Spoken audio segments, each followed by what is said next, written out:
Naglalaro po, tapos po sumasayaw, tapos po nagsusulat tsaka nagbabasa. Okay, anong mga hilig mo gawin sa bahay? Sa bahay, maglinis po ng katawan tsaka magbasa po sa bahay. Naglalaro ka ba? Minsan po. Anong mga hilig mo? Yung tago-taguan po. Sino kalaro mo? Mga kaibigan ko po.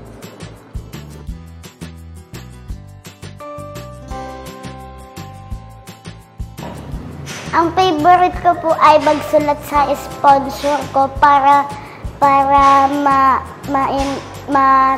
masaya din po siya kahit wala po ako doon.